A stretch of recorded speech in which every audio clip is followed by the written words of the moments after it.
Esse salmo aqui, é um salmo bem conhecido, né? O Salmo 73 é um salmo que foi feito pelo salmista Asaf, né? Asaf, ele era uma pessoa muito importante, principalmente na época do rei Davi, né? Asaf, ela era, vamos dizer assim, uma pessoa de uma posição muito alta. Ele era líder de música, né? Líder musical ali na época de Davi, quando Davi resolveu normalizar, organizar essa questão da adoração a Deus, né? Ele se preocupou em organizar e deixar de forma bem ordenada a questão dessa adoração, e aí ele colocou músicos, né, ali que fizesse esse papel da adoração, de ajudar o povo, né, nessa questão da adoração. E a gente tem aqui Asaf, na verdade, como um diretor, né, alguém que era um líder espiritual voltado para a área de adoração. Então nós poderíamos dizer que Asaf, ele era um diretor de música sacra no tempo de Davi, alguém que tinha uma posição, um status, né, muito elevado, fazia parte ali da cúpula, né, de Davi, e organizava toda essa questão de adoração, né. A parte musical na igreja é muito importante, né. Por isso que a gente sempre fala, que eu me lembro de um pastor que ele tinha o costume de cantar junto com a igreja os hinos da harpa, né? E ele sempre tinha aquela preocupação de cantar os 3 hinos da harpa e cantar bem cantado, né?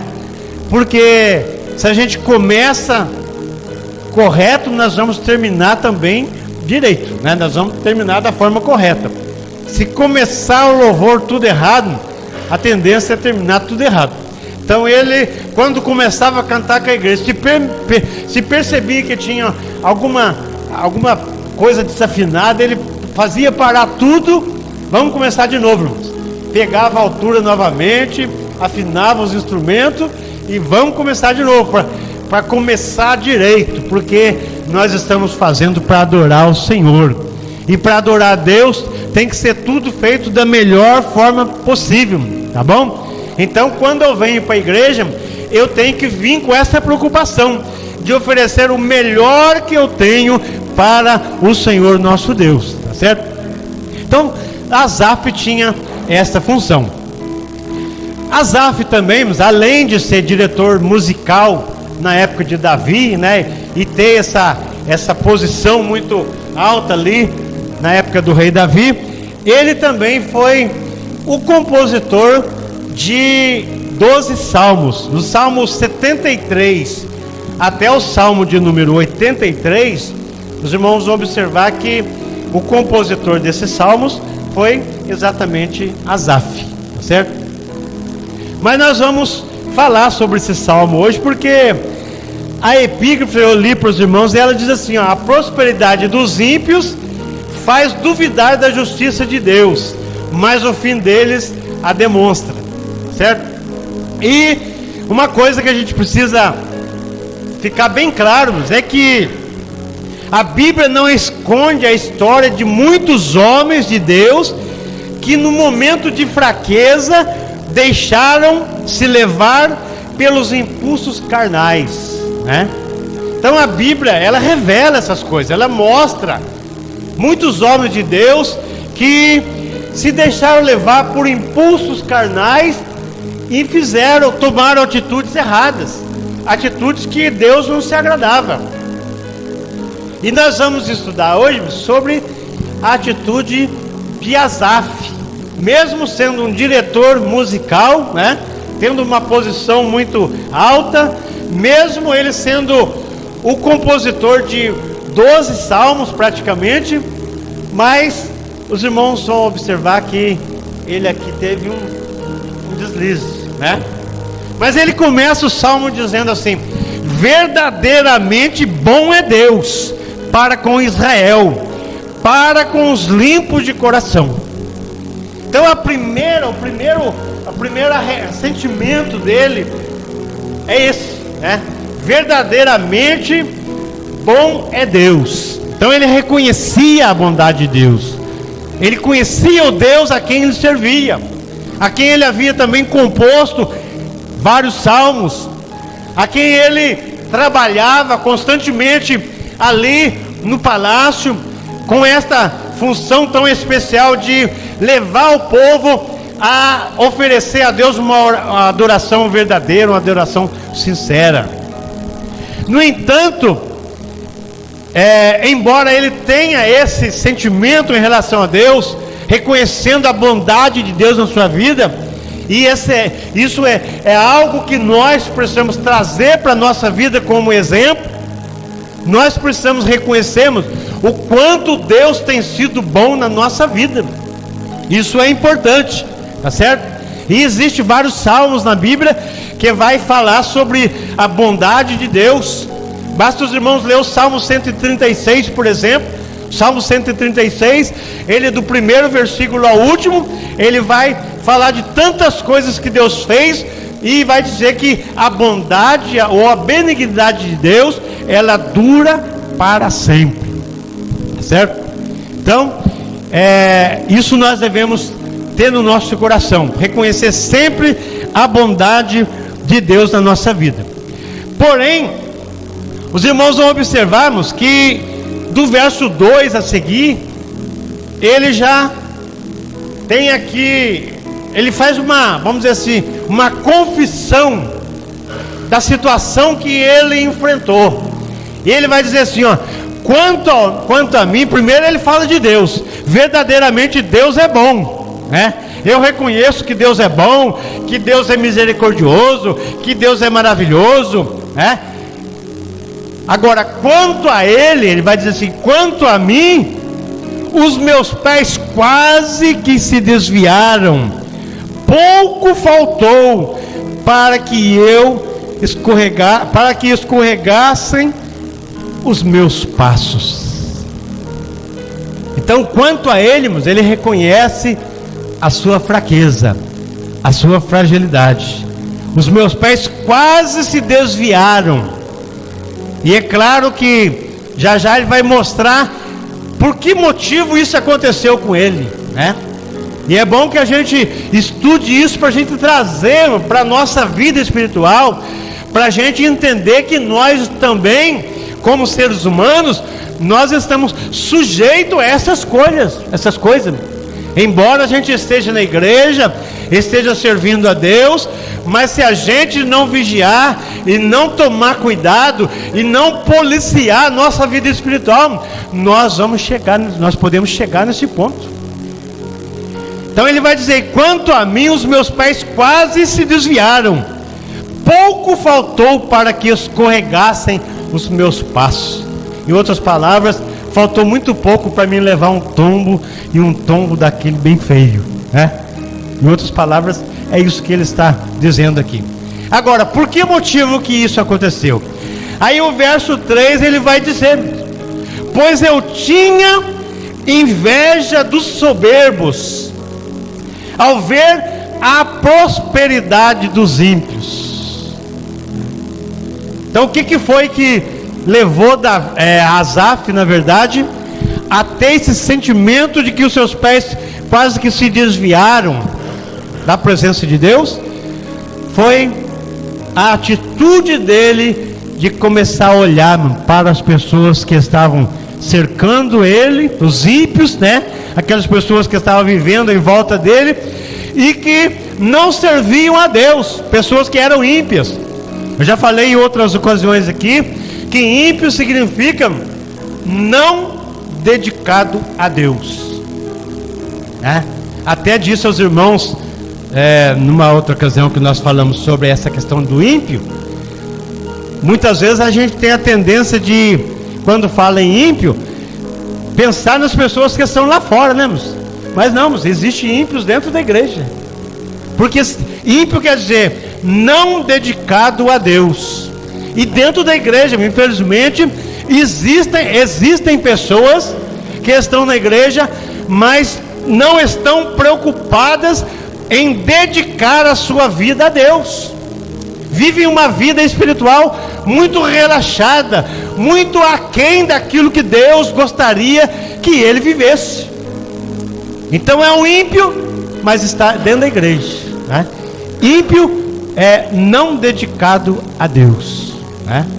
O que é uma pessoa impura?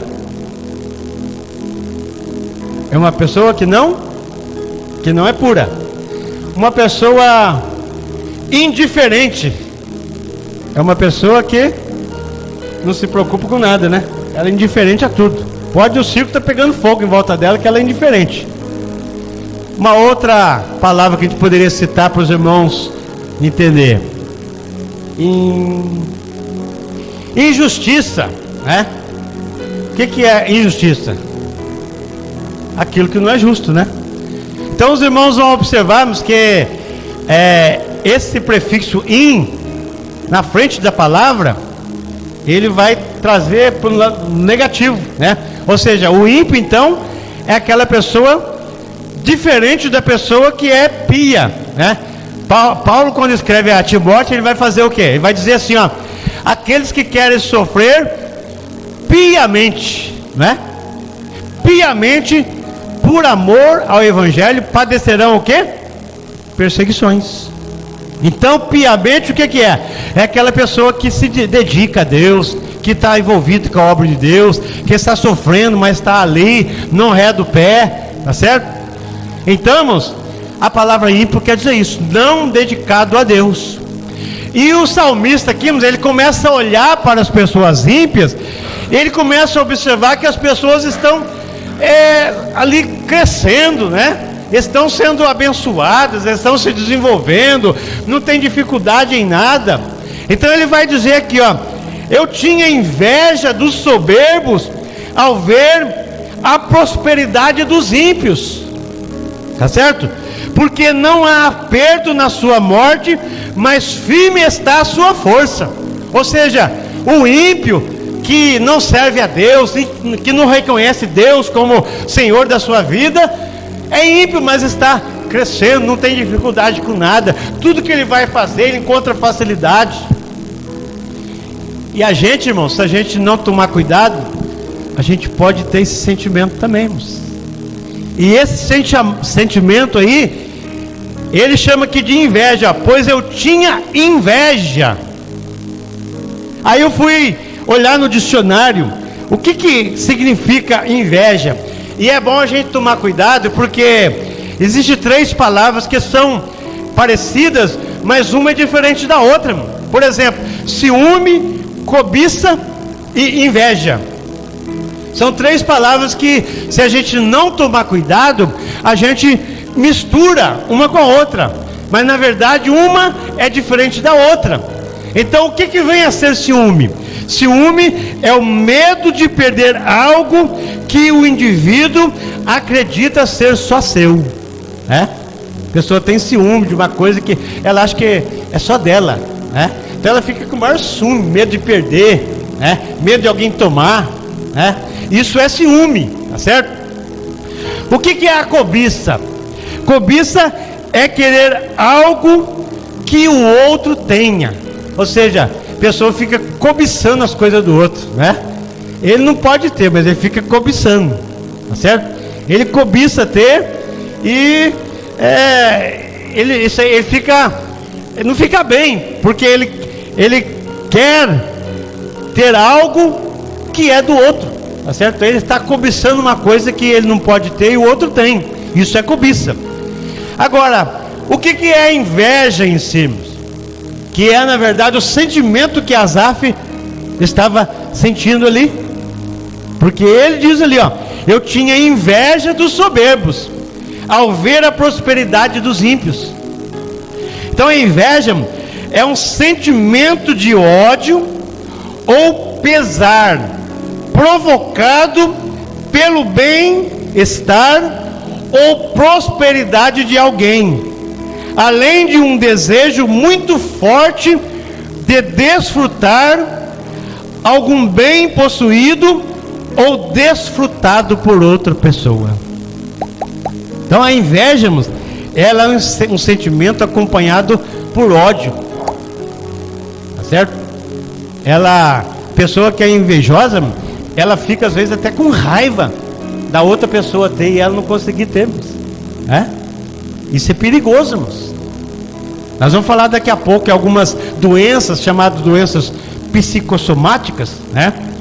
Que estão ligadas com esses sentimentos.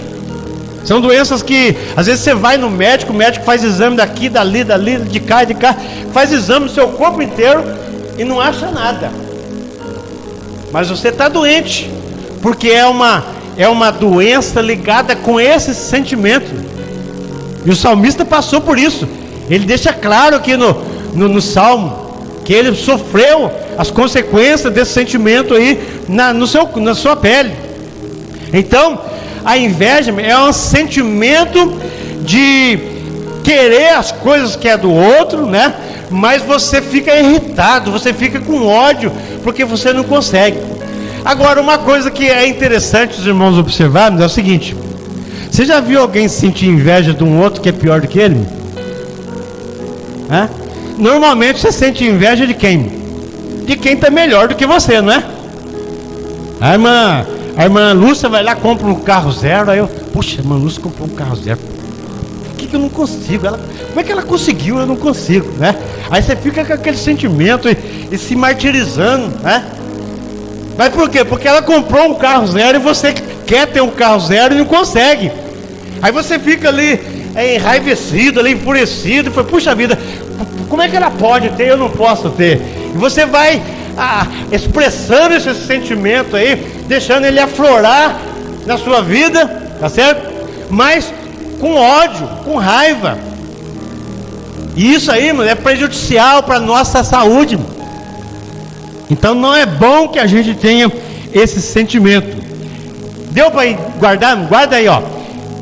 É um sentimento, inveja é um sentimento de ódio ou pesar provocado pelo bem-estar ou prosperidade de alguém, além de um desejo muito forte de desfrutar algum bem possuído ou desfrutado por outra pessoa. Tá bom? Guarde muito bem essa definição do que é inveja. Mas tem uma coisa interessante para a gente observar na questão de inveja. A inveja é o único que não tem nada de positivo. É o único sentimento que não tem nada de positivo. Pois o invejoso quer destruir o que o outro tem. Fica feliz com a infidelidade do outro, com a infelicidade do outro. Tá vendo? Então é um sentimento muito negativo, tá certo? Não tem nada de positivo no sentimento de inveja. Por quê? Você ali quer destruir o que o outro tem. Você fica feliz com a infelicidade do outro, né? E aí a gente vê a turma falar de olho gordo, né? De mal olhado, né? O sujeito põe o olho na coisa do outro e o negócio vai, né? Tem gente que chega na casa do outro, vê um vaso de flor bonito, ele põe o olho ali, o caboclo tem aquela inveja terrível, põe o olho, passa uma semana, 2 semanas, aquele negócio está murchando, né? Graças a Deus que essas coisas não pegam em nós, né? A Bíblia diz que aqueles que são de Deus, o maligno não lhe toca. Mas, irmãos, tem pessoas que são assim, irmãos. Ela é tão invejosa que você tem que tomar cuidado com ela, né? Tem que tomar cuidado com esse tipo de pessoa, tá certo? Mas voltamos ao nosso objetivo aqui, que eu quero ver se eu chego até o fim. O tempo é muito pouco, mas vamos lá. Quais os sentimentos causados pela inveja? Primeiro, coração amargurado. A amargura faz com que a pessoa se torne introspectiva ou ranzinza, evitando os relacionamentos. Para ela nada está bom. Já viu pessoa desse tipo? Pessoa com coração amargurado, pessoa que fica ranzinza, pessoa que ela fica evitando relacionamento, não quer ter amizade com as pessoas, se tranca, se fecha. São pessoas com coração amargurado. E muitas vezes Isso é causado pela inveja. Versículo 2 fala bem claro aqui, ó. Quanto a mim, os meus pés quase se desviaram, pouco faltou para que escorregasse os meus passos. Tá vendo? Então, irmãos, um dos sentimentos causados pela inveja é o coração amargurado. Então, se você não quer ter o seu coração amargurado, livre-se desse sentimento da inveja. Procure viver uma vida que agrade a Deus e saia fora desse sentimento. Aliás, esse sentimento de inveja, ele está enquadrado na lista de obras da carne. Se você abrir em Gálatas capítulo 5, versículo 16, lá cita 16 sentimentos ligados com a obra da carne. A inveja, irmãos, é o 13º sentimento relatado ali nas obras da carne. Então vai dizer lá, as obras da carne são, aí vai lá, 1, 2, 3, 4, aí chega na inveja, 13º sentimento relatado ali como obras da carne. Então, o crente que é invejoso, ele está vivendo na carne, está deixando as obras da carne entrar no seu coração, e nós não podemos viver desta forma. Nós precisamos viver e desfrutar e deixar florescer na nossa vida o fruto do Espírito, que está registrado em Gálatas também, mas a partir do versículo 22 do capítulo 5, tá bom? Bom, além do coração amargurado, existem algumas doenças emocionais, né? Está comprovado pela ciência humana que as dores no estômago, nos rins e no coração, as gastrites, né? As úlceras e tantas outras doenças são produzidas pelo estado emocional. Então veja, né? Que o negócio é muito mais sério do que nós podemos imaginar. E a situação que o salmista estava era uma situação muito séria, muito complicada. Se ele não tivesse tomado cuidado, ele ali realmente ele levaria um tombo. Glória a Deus que esse salmista, ele citando o salmo dele, que ele vai dizer na frente como foi que ele se curou desse mal, dessa doença, desse sentimento maligno que é a inveja. Mas ela causa doenças emocionais. Então, doença no estômago, no rim, no coração, gastrite, úlceras, todas essas coisas estão ligadas com a nossa questão psicológica, emocional. São doenças chamadas doenças psicomáticas, né? E o salmista, aí veja aí no Salmo 73, o verso 21, o que ele vai dizer, irmãos? Pode ler quem tiver.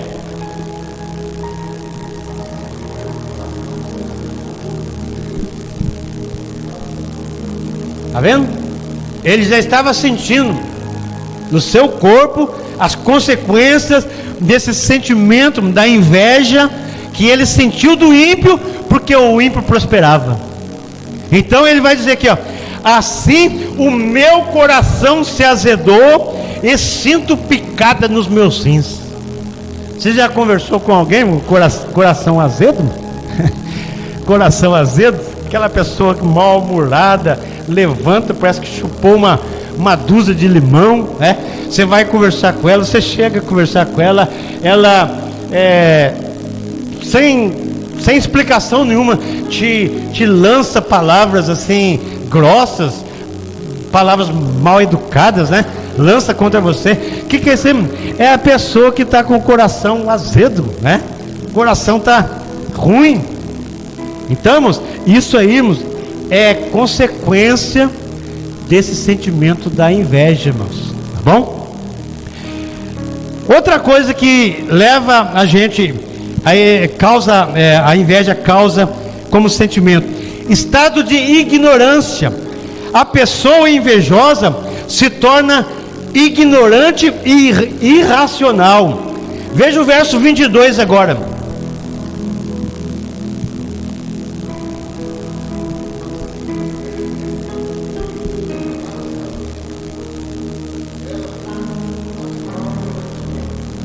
Observaram? O que o salmista está dizendo aqui? As consequências do sentimento que ele estava tendo em relação ao ímpio, que está lá fora, que prospera. Olha aqui, ó. Assim me embruteci e nada sabia. Era como um animal perante ti. A situação que ele estava vivendo era tão dramática, tão séria, que ele estava se colocando ali na condição de um animal. Talvez ele já estava sendo visto pelas outras pessoas como alguém grosso, alguém mal educado, alguém ignorante, alguém irracional, alguém que você ia tentar um diálogo, uma conversa com ele e não conseguia conversar. Eu pergunto aos irmãos, na igreja não existe pessoas que são assim, que às vezes você vai conversar com elas, elas são ignorantes, não para te ouvir, não compreende você, age como se fosse um irracional, como se fosse um animal. Isso, irmãos, é consequência de pessoas que são invejosas. E o salmista está mostrando aqui para nós isso, tá certo? Outra coisa que acontece, entra em declínio espiritual. O coração invejoso pode levar a pessoa à derrota espiritual, afastando-se de Deus. Aí você vê o verso 2 e o verso 3, que ele mesmo falou aqui, ó: quanto a mim, os meus pés quase que se desviaram, pouco faltou para que se escorregasse os meus passos. Eu tinha inveja dos soberbos ao ver a prosperidade dos ímpios. Então, ou seja, ele estava entrando aqui num declínio espiritual enorme. Ele estava perdendo praticamente a comunhão com Deus. Embora no primeiro versículo ele diz que verdadeiramente Deus é bom, mas depois que ele teve essa postura diante de Deus, ele começou a olhar para a vida do ímpio, seja o A, o B, o C, e começou a ver que os ímpios prosperavam, cresciam, não tinha dificuldade para resolver nada. E aí ele foi se desviando, ele foi se sentindo mal, se declinando espiritualmente, perdendo a comunhão com Deus. E isso a gente não pode, irmão, deixar de forma alguma isso acontecer na nossa vida, irmãos. Nós precisamos servir a Deus e fazer parte de uma igreja, todo mundo poder olhar um no outro e conversar e se expressar e entender um ao outro, e não deixar que esse sentimento de inveja entre no nosso coração e haja diferença entre nós. A igreja não tem um tipo de pessoa, não tem vários tipos de pessoas. Tem pessoas ricas, pessoas pobres, pessoas magras, pessoas gordas, né? Pessoas intelectuais e aqueles que nunca sentaram numa cadeira de escola para estudar. Mas no entanto, irmãos, a igreja, ela precisa estar unida, irmãos. Esse sentimento não pode entrar na vida de nós que somos crentes. E isso está aqui para registrar para nós que a gente tem que tomar cuidado com essas coisas. Nós não somos super-homens. Asaf não era uma pessoa qualquer. Asaf, pela posição que ele ocupava, pelo jeito ele era uma pessoa muito intelectual, muito sábia. No entanto, a sabedoria dele, a intelectualidade dele foi colocada à prova, porque ele começou a olhar para o ímpio e deixou despertar dentro dele esse sentimento de inveja, e isso veio trazer prejuízo para ele, que ele ficou com o coração azedo. Ele começou aí sentir picada nos rins, sentiu dores nos seus rins, picadas. Então os irmãos vejam que isso é perigoso e nós temos que tomar cuidado com relação a isso. Como vencer então os sentimentos de inveja? Primeiro, controlar os impulsos. Esta foi a primeira atitude do salmista na luta contra o sentimento de inveja. É controlar os impulsos. A inveja é um negócio terrível. Já viu aquelas pessoas? Tem pessoas que às vezes compram um carro. Eu me lembro uma ocasião que alguém comprou um carro, chegou na igreja e entregou na mão do pastor. O pastor orava pelo irmão, pela chave do carro ali, para Deus abençoar aquele cachorro. E que esse carro fosse usado na obra de Deus, que Deus guardasse aquele carro.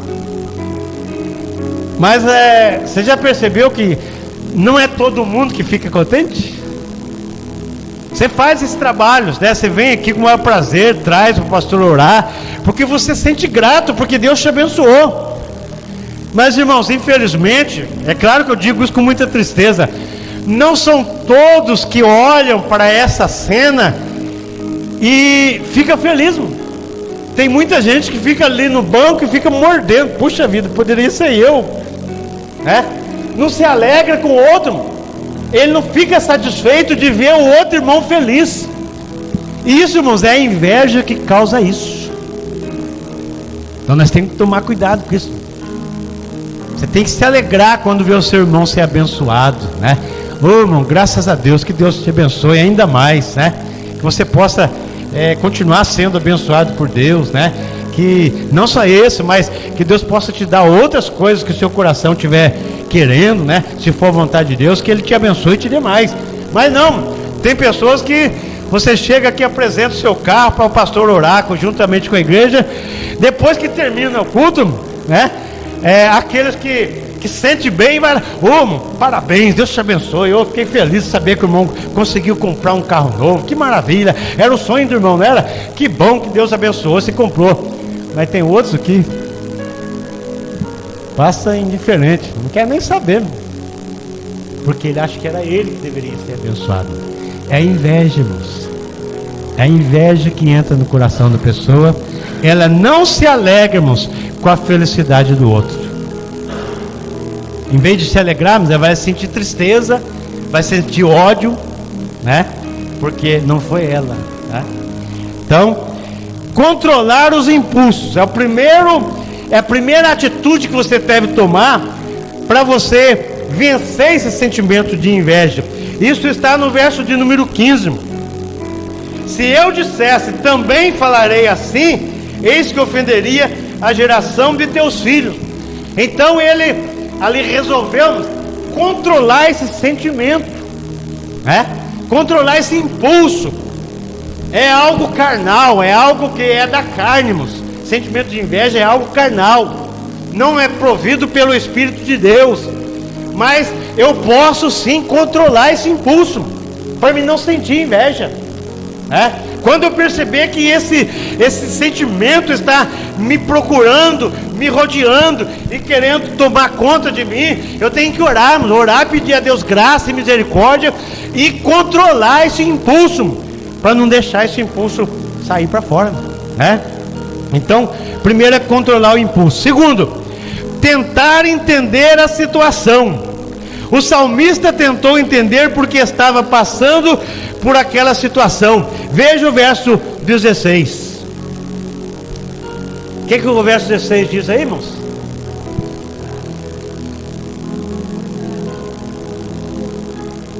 Está vendo? Ele tentou entender a situação. Então, quando você entrar numa situação como essa, primeiro, controle os seus impulsos. Segundo, tente entender a situação que você está passando. E o salmista aqui tentou. Quando eu pensava em compreender isto, fiquei sobremodo perturbado. Ou seja, ele ficou inquieto. Quando ele percebeu a situação que ele estava vivendo e quis compreender, ele ficou perturbado. E aquela perturbação dele, é claro que é óbvio que levou ele a tomar um pouco mais de cuidado ainda. Então ele tentou entender a situação. Terceira coisa, buscar a Deus. Em primeiro lugar, o salmista se controla, ou seja, os seus impulsos são controlados. Depois ele analisa a situação que ele está vivendo à luz da sua razão, ou seja, do seu raciocínio, né? E agora ele busca em Deus a resposta.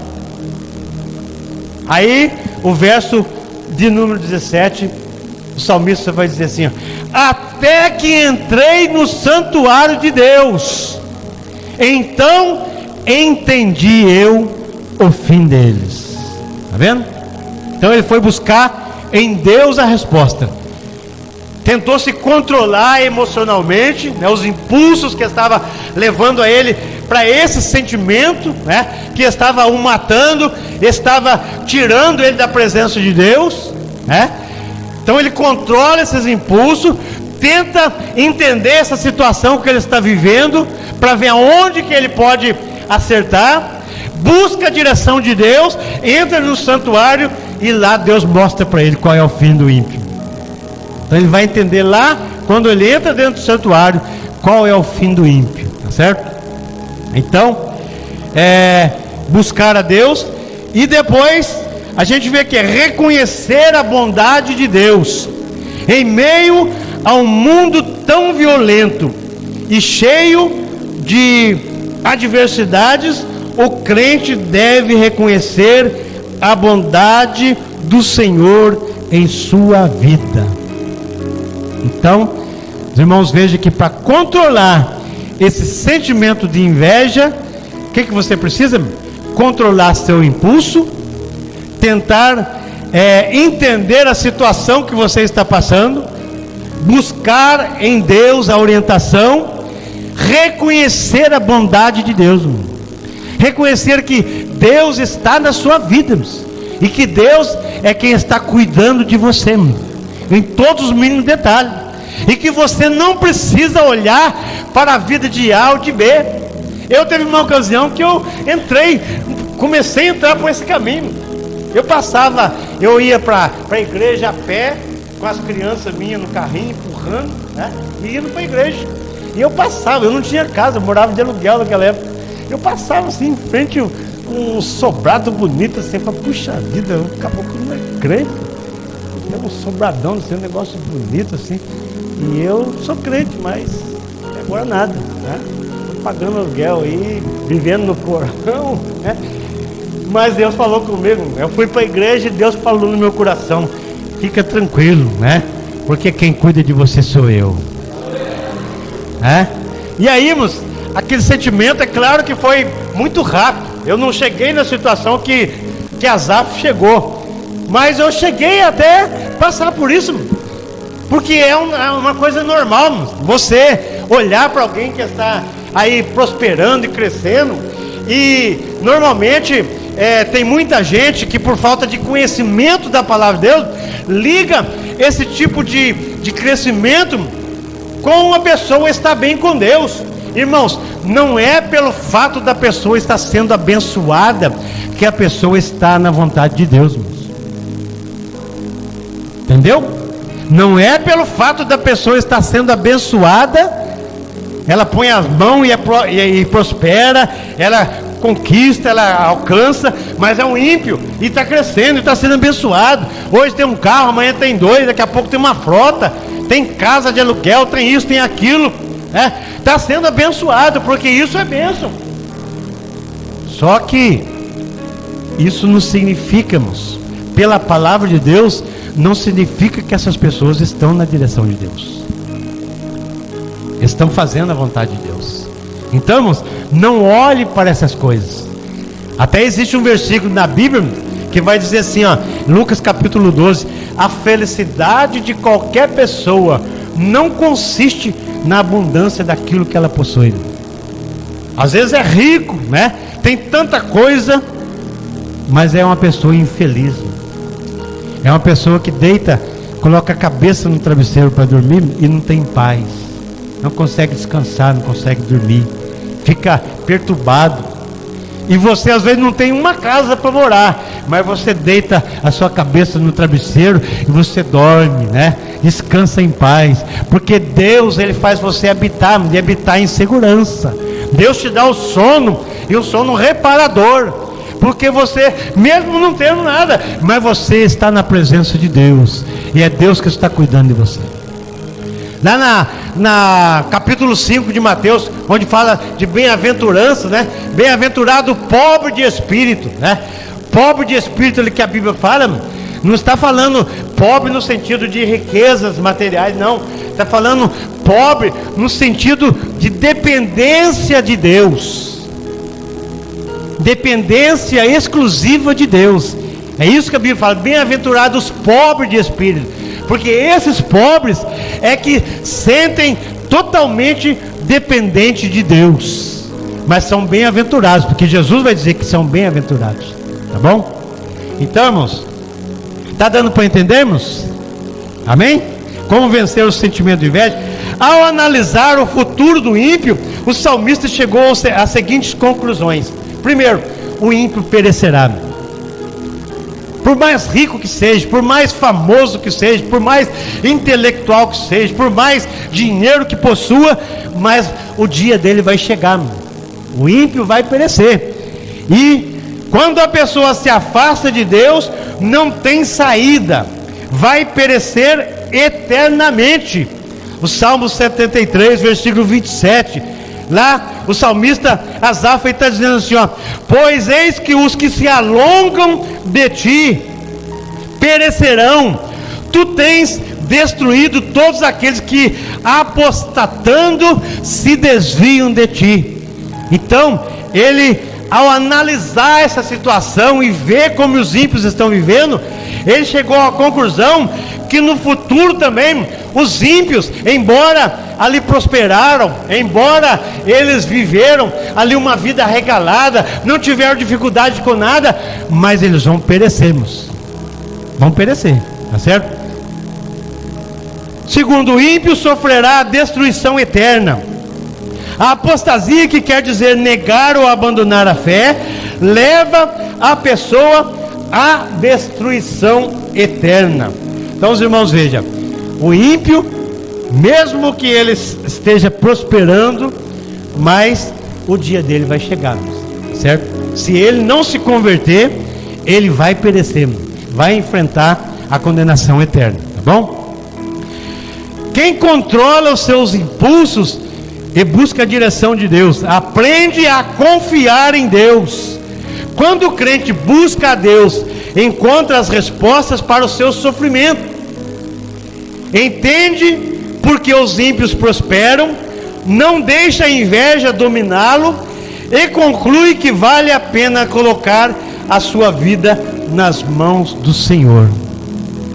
Irmãos, o mesmo salmista que no Salmo 73, versículo 1, versículo 2, ele está dizendo assim, ó: quanto a mim, os meus pés quase que se desviaram, pouco faltou para que escorregasse os meus passos. Esse mesmo salmista, depois que ele compreendeu tudo isso e viu que os ímpios, eles estavam vivendo em lugares escorregadios, então significava que aquela prosperidade dos ímpios era coisa passageira, irmãos, coisa que não ia durar para sempre, coisa efêmera, coisa material, coisa que fica neste mundo.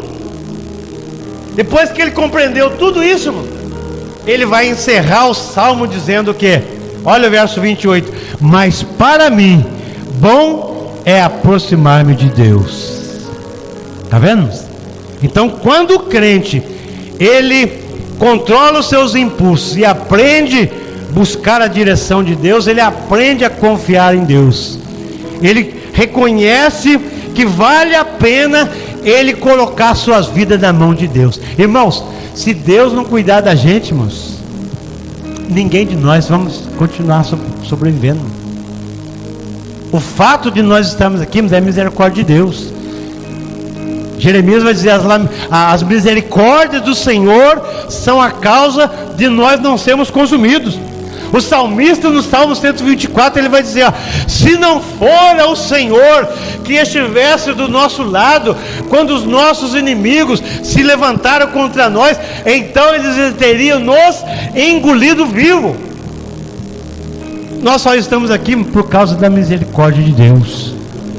Então, irmãos, vamos confiar em Deus, vamos entendermos que vale a pena nós colocarmos a nossa vida nas mãos do Senhor. Quem cuida de nós é Deus, irmãos. Não olhe para a vida de A ou de B, se B ou A está prosperando, se está crescendo financeiramente, se está adquirindo posse e tantas outras. Não olhe para isso.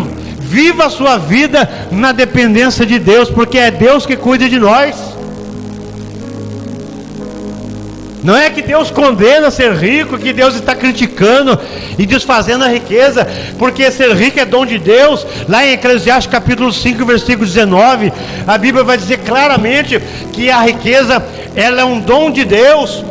Então não é todo mundo que tem capacidade para ser rico. É claro que eu estou falando de riqueza aqui, adquirido de forma lícita, com honestidade, com trabalho, com esforço. Mas mesmo assim, não é todo mundo que foi feito para ser rico, irmãos. Você tem que ser preparado para ser rico. Quanta gente que já ganhou na loteria, de hoje está aí vivendo como mendigo, porque não estava preparado para ser rico. Pegou na sua mão aquela fortuna, mas não sabia o que fazer, irmãos. Não sabia o que fazer. Então ser rico, irmãos, é um dom de Deus. Deus não condena a riqueza. Tem muitos homens de Deus na Bíblia que foram ricos. No entanto, eram ricos, mas serviam a Deus. Não se afastavam da presença de Deus. Tá certo? E por fim, irmãos, o crente que controla os seus impulsos anuncia que Deus está no controle de todas as suas adversidades. Confie que há um Deus grandioso, tremendo, poderoso e maravilhoso, que resolve os problemas de solução aparentemente impossível. Irmãos, se você tem no seu coração a certeza que o Deus que você serve é o Deus do impossível, para que ficar preocupado com o ímpio, se ele vai crescer ou não, se ele prospera ou não? Fica você na presença de Deus, confia em Deus. Tenha dentro de você esse sentimento de que vale a pena servir a Deus, e você vai ser abençoado por Deus. Fique dentro do que a palavra de Deus ensina. E finalizando aqui, antes de olhar para a prosperidade dos ímpios com algum sentimento de desgosto ou inveja, o crente deve entender que as suas tribulações são momentâneas, enquanto o ímpio, caso não se arrependa, sofrerá por toda a eternidade sem Deus. Isso é o suficiente. Você entender que as tribulações que muitas vezes Deus permite que você passe, elas são momentâneas, elas são passageiras, ao passo que o ímpio, mesmo prosperando, mas se ele não se arrepender dos seus pecados e se converter, ele vai sofrer eternamente sem Deus. Amém, irmãos? Deu para entendermos? Vale a pena confiar em Deus? Vale a pena servir a Deus? Vale a pena você não deixar que esse sentimento de inveja entre dentro do seu coração para te machucar, para te trazer dores, né? No coração, no pulmão, no rim, seja onde for. Doenças que muitas vezes o médico não consegue te dar uma solução, porque está ligado com a sua alma, com os seus sentimentos. E se você melhorar o sentimento seu em relação a essas coisas, Deus vai te abençoar e você vai até ser sarado. Você vai começar a sentir melhor, porque você vai confiar em Deus, sabendo que Deus é que cuida de você, e que aquilo que você está passando é momentâneo, é passageiro. Amém, irmãos?